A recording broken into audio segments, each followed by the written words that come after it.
local Kaiser-Frazer dealer. The man who brings you America's outstanding cars, the beautiful Kaiser, and the thrifty new Henry J. presents The Adventures of Ellery Queen.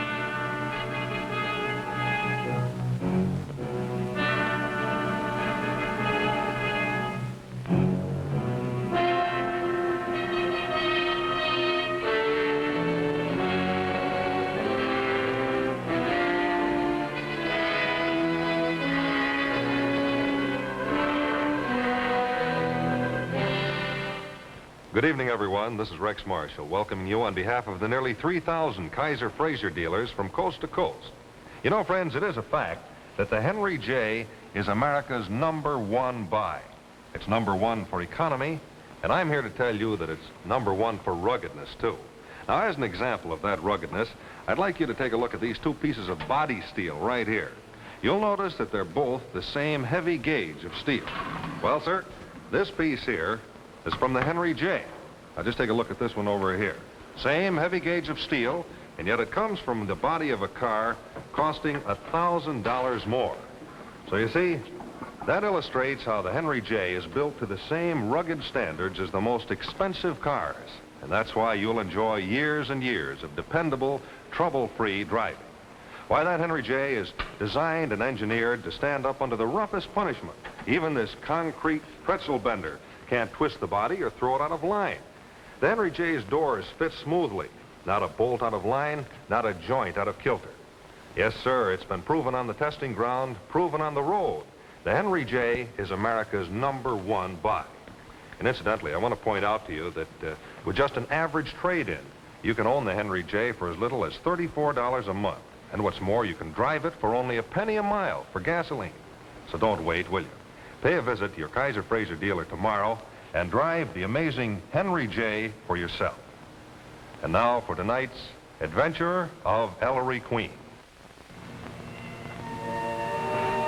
Good evening, ladies and gentlemen. Perhaps you recognize the Brahms Piano Concerto.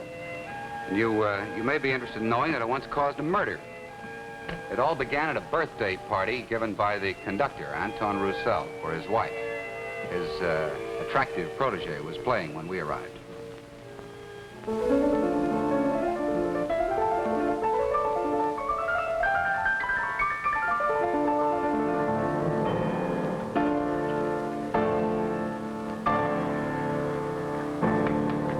Bravo. Good evening, Tony. Well, Doctor, we thought you weren't coming. Sorry I'm late. I hope you don't mind, Tony. I brought a friend with me. Fine. This is Ellery Queen, Anton How do you Roussel, do, Mr. Queen? and Mrs. Roussel. How do you do, Mrs. Roussel? Happy birthday, my dear. Well, it was nice of you to come. May I introduce Miss Grove and Mr. Fairchild? Fairchild, I'm sorry we missed your playing, Miss Grove. Thank you. Won't you help yourself to a drink, Mr. Queen? Oh, thank you. May I? Yes, indeed. How did you like it, Henry? Miss Grove plays very well. Well, we were to do the Brahms next week, but since Sir Witz is ill, I want you to let Anita play it. It'll be her debut. Henry is a businessman. Why don't you ask me what I think? Oh, yes, Mrs. Roussel, was I all right? I hope you'll forgive me, my dear, but you're not ready to appear in concert. Well, that's not quite true, Martha. But I can play so much better than I did just now. We'll let Henry cast the deciding vote. Henry will vote the way you tell him to.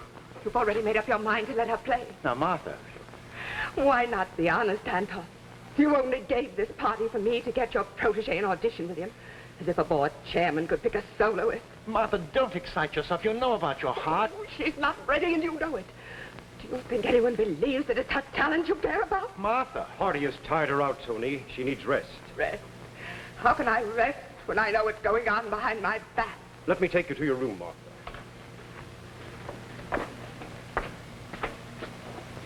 I'm awfully sorry. She's just not well. I do hope you'll forgive her. Please, you mustn't blame her. She's in constant pain. It isn't her fault. I understand. Now, if you'll excuse me. I'm Charles.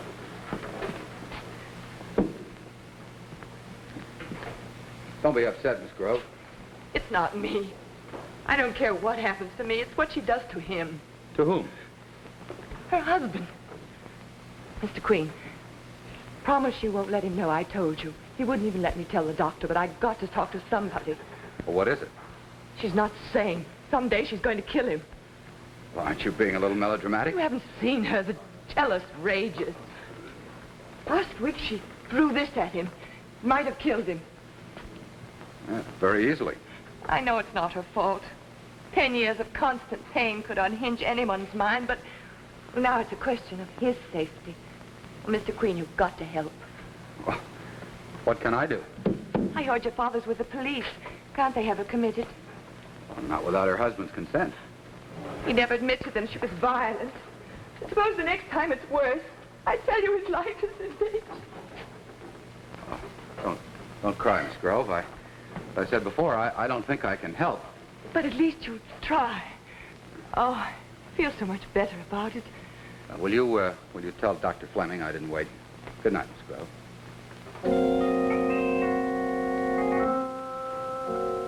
This is my first vacation in 5 years, Martha. So behave yourself till I get back. Here's my address on the Cape, Tony, if you need me. I'll be back in 10 days. Fine, thank you. Have a nice time. I will. Goodbye. Bye. There you are, my dear. Feed me sedatives to keep me quiet. Next time I'll beat you.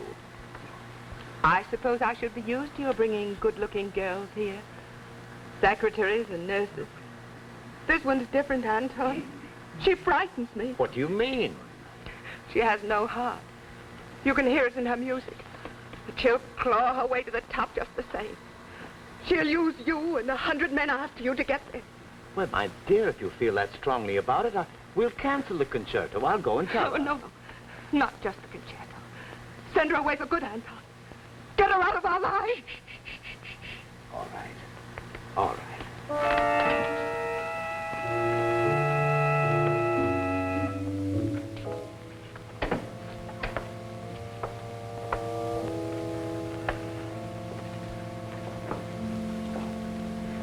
How is she? Arthritis is horribly painful, Anita. You'll have to forgive her. Looks so worn out, poor Tony. Poor everybody. We won't talk about it anymore. Tell me about Mr. Fairchild. Was he pleased? You look like a frightened spaniel. Tell me, Anita, how old are you? Heifetz made his debut at 10. Heifetz was ready. Oh, you're not going to let me play it. Oh, now don't look so stricken. You have years of concerts ahead of you. It's all right. Now, darling. I'm sorry. Oh, Tony, don't look so unhappy. It makes me want to take your head in my arms and just... Anita, you mustn't come here again. I can't even see you. You mean I'll never see you?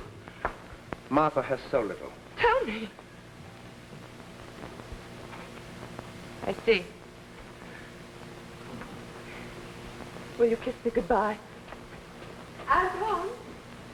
Anton, where are you? I have to go into her. Goodbye, my dear.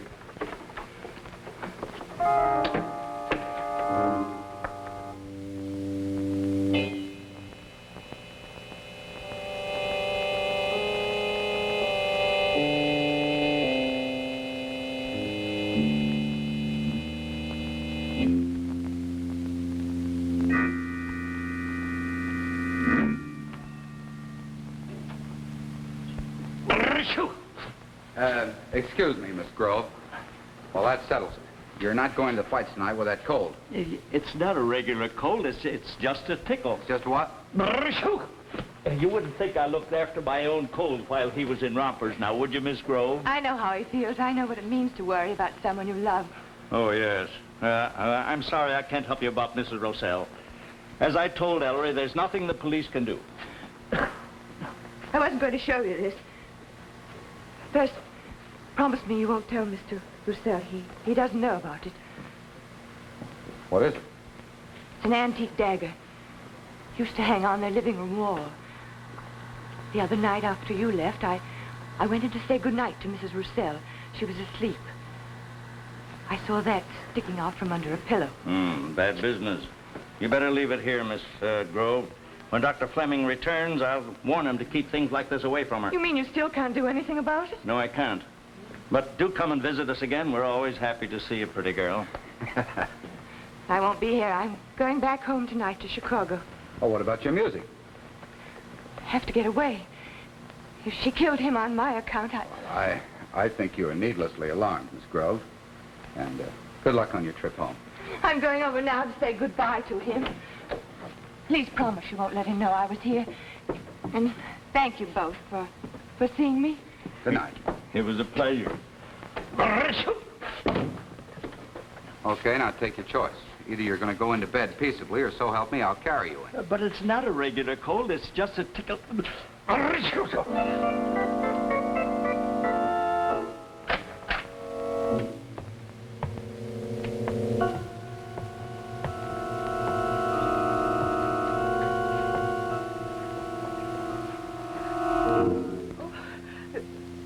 are you doing here? The maid was going to the store when she let me in. She'll be right back. My husband's not here. He's rehearsing. I know. I came to say goodbye to you. I'm going home tonight. Back to Chicago? Yes. I want to thank you for telling me the truth. I'm not good enough for the concert stage. I'm sorry I was so cruel, but I can't lie about music. And I'd rather be hurt a little now than spend the rest of my life finding out I couldn't make the grade. You're being very sensitive. Would you say goodbye to Mr. Russell? Is anything the matter? I feel a bit lightheaded. Sit down a moment. I wonder if I might have some brandy. Why, of course. Over there in the bar. Thank you. Do you see where it is? Yes, thanks.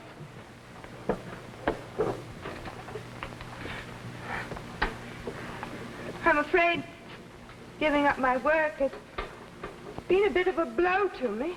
I know what you feel. I'm sure you do.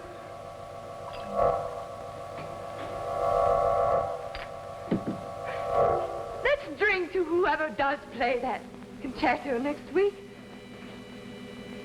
And to your trip, my dear.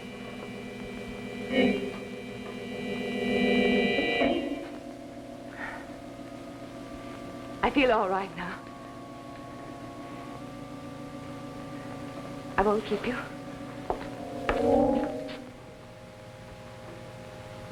Oh, what's the celebration? Hello, dear. Hello, my You're dear. early. How are you?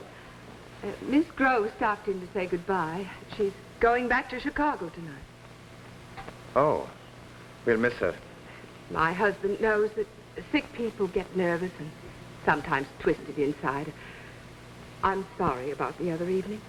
Please, I understand. I feel a little tired. I think I'll go and rest. Oh, no, please don't bother, Anton. I know you'll want to say goodbye to Miss Grove.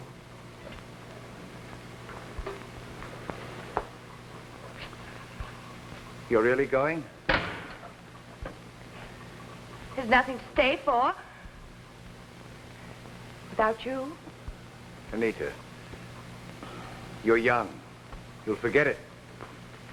Do you know what I'll be doing next week on the night we thought I'd be playing the Brahms with you?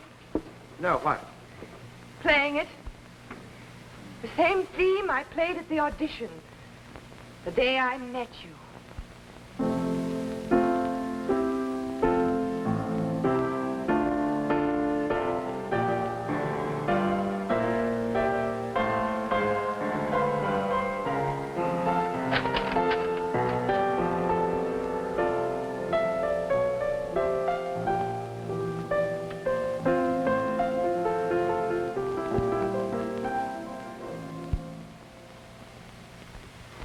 That throat's as red as a lobster.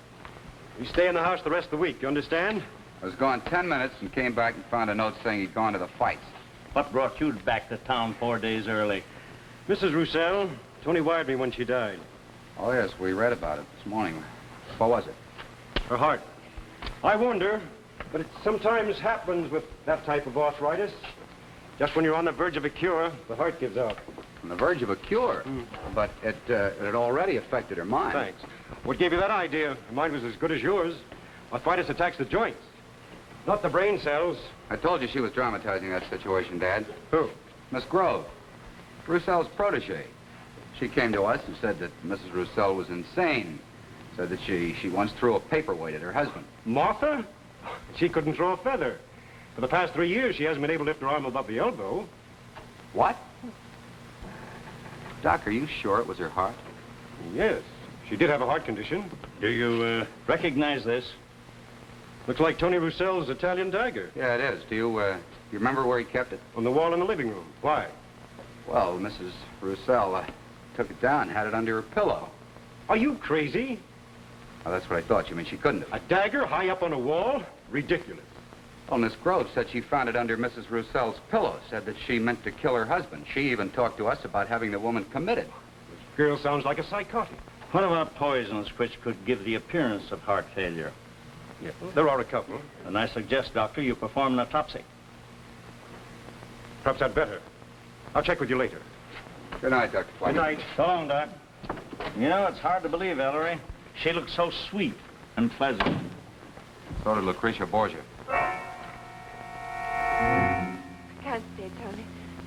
I've got to break clean. Just give it up. You mean your music? Yes. Your wife is right. I have no talent. That's not true. I wanted you to play it. Yet you canceled it just the same. Don't lie to me, Tony. I'll prove to you I'm not lying. You play the Brahms next week. No, you don't mean that. Next week, it's official. Oh, Tony. My dear, you have lots of work to do between now and then. I will, darling. Excuse me. The maid told me to come in. How do you do, Mr. Queen? Mr. Roussel, I'm awfully sorry to hear about your wife. And I'm afraid I have some upsetting news. What is it? Do you know if your wife had anything to eat or drink just before she died? Well, I don't think so. I had just come in. Yes. Oh, she and Anita were having a drink together. Oh, yes, I remember. I felt a bit lightheaded. She gave me some brandy. She wanted to drink with me to my trip. Yes. Why do you ask? The brandy was poisoned. What? Dr. Fleming performed an autopsy. Your wife died from an overdose of morphine. No. You mean she killed herself? Oh, no. Oh, I could have stopped her. I know I could if she'd given any sign. Dr. Fleming was sure he could cure her. She wouldn't believe him. I should have made her believe it. Oh, darling, don't blame yourself. It was my fault. No, my dear. Your wife was a very strong-minded woman, Mr. Roussel. She wasn't the kind who'd commit suicide, was she? I believe I've been afraid of this for years. Mr. Queen, would you mind leaving us now?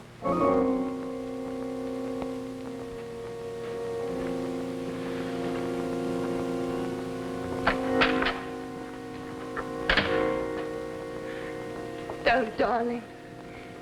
You won't be alone. I'll never leave you now.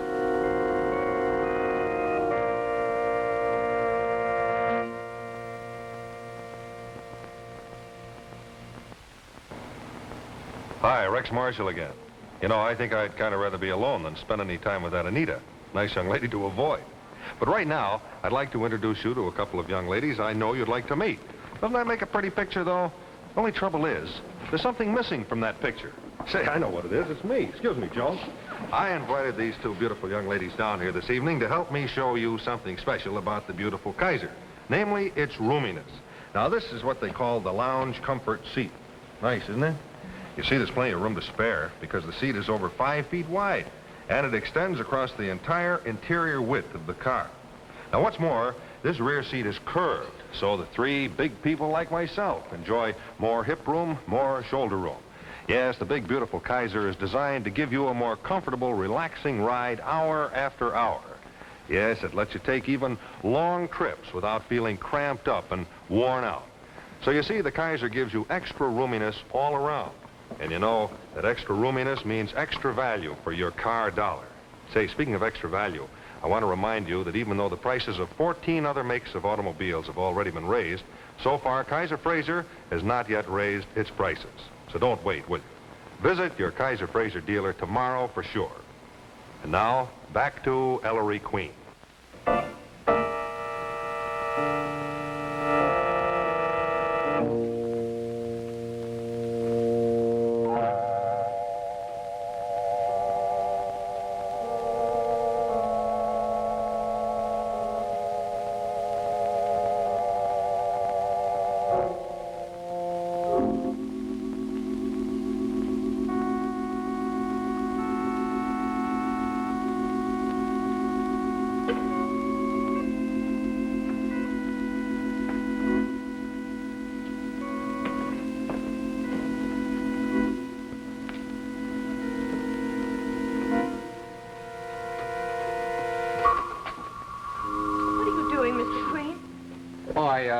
I'm waiting for Mr. Russell. I read in the papers that you're making your debut this evening. Congratulations. Thank you. I've been trying to work out a problem. Maybe you can help me. I'd love to. It's about that brandy that you and Mrs. Russell drank the day she died. You said she got it for you. She gave it to me, yes. Did she go to the bar and get it? Oh, I see what you mean. She couldn't have, could she? Yes, you see, it seems Mrs. Russell didn't kill herself. She couldn't have. You mean she was... Murdered. Oh, but who would do such a thing? Well, who was in the room with her? Who got the brandy? I don't know.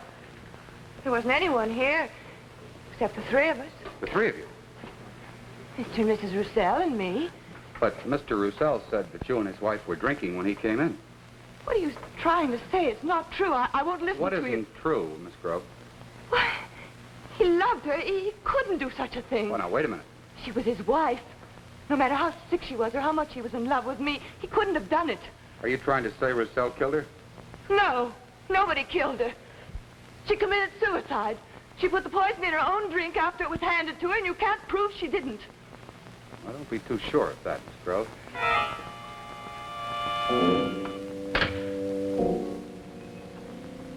Mr. Queen, I have a concert to give in an hour. Will you tell me, please, why I was called here and where all this conversation is leading? Yes, leading to the fact that your wife didn't kill herself. She was murdered. Murdered. Who would want to kill my wife? How dare you say such a thing? Well, she didn't pour that brandy. She couldn't have. I don't care who poured it. I wasn't even in the room. Well, Miss Grove said you were. She even suggested that you handed your wife that glass. Why, I don't believe it. She couldn't have said that.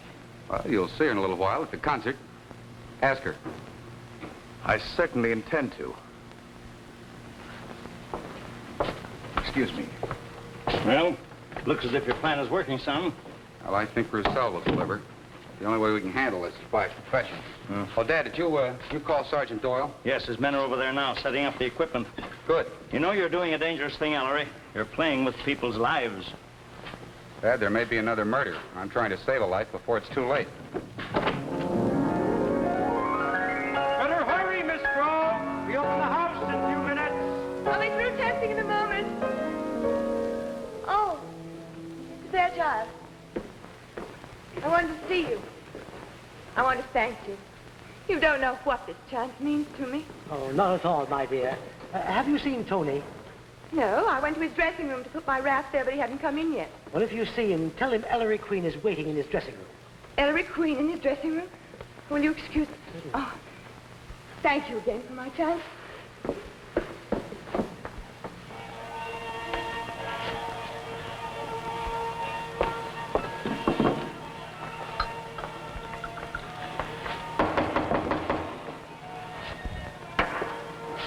What is it? All ready, Mr. Russell? No, not for 5 minutes.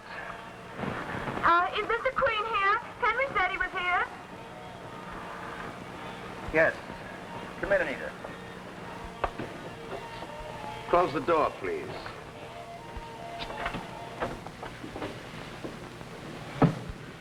You think you want to do that? My hands are like ice. I've never been so nervous. Anita, the day my wife died, did you pour the brandy for her? I don't know. It was such an awful day. Everything's all mixed up in my mind. I saw Mr. Queen earlier today. Why did you tell him that I was there, that I poured it? Well, Answer me. I don't remember who was there. What difference does it make? They claim my wife could not have killed herself. She was murdered. Are you accusing me, Tony? I have to know the truth. Yes, Tony. I killed her for our sake, yours and mine. You know what you're saying? I freed her from pain and set us free, too. We have a whole life together. No. Oh, but we have. They can't prove anything. If we both tell them it was suicide, they'll have to drop the whole thing. Anita, you're mad. You need a doctor, Anita. You're sick. Terribly sick. What is it? We're late, Mr. Russell. All right, just a minute, please. It's no use, Anita. I'm going to the police. This means the end of my life. You know that. Can't you let me have this 1/2 hour out there? So that's all that matters. That's all that ever mattered. All right. Go ahead. Play. And just at the moment of your applause, you lose the one thing you love most. Miss Grove, on stage, please.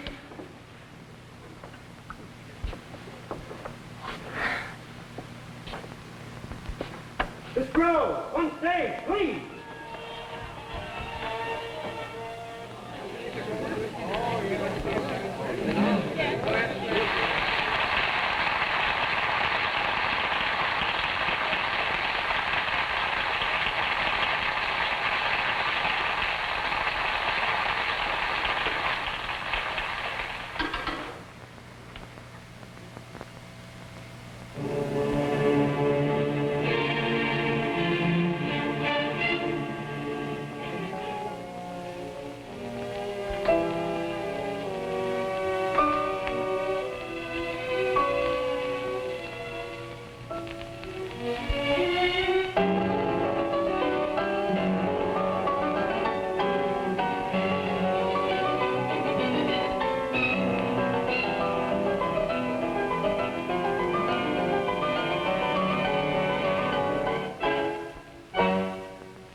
Did you put it in the wrong drink?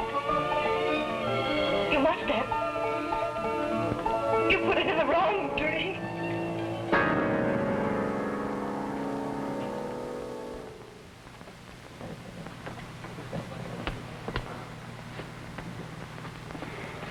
Oh, she'll come around in a minute. They announced a change of program. They say they're waiting for you, Mr. Roussel. Tell them I'm ill. Tell them anything.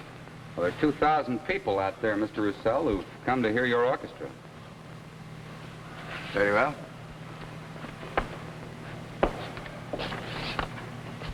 She's coming out of it. Where am I? Oh, Doctor, I've been poisoned.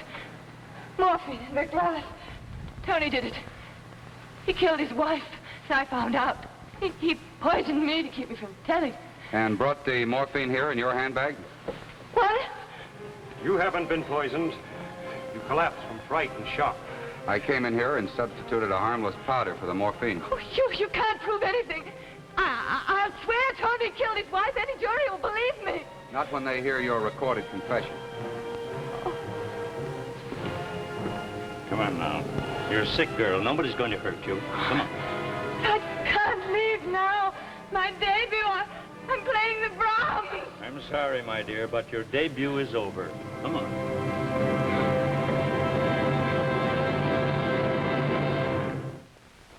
Boy, that was quite a wind-up, wasn't it?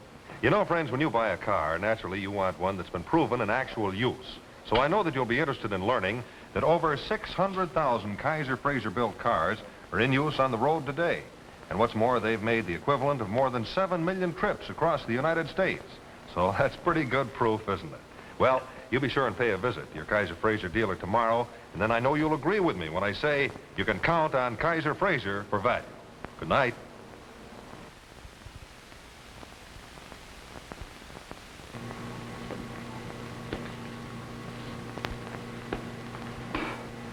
Have you ever cleaned a 210-piece silver service? This is the Dumont Television Network.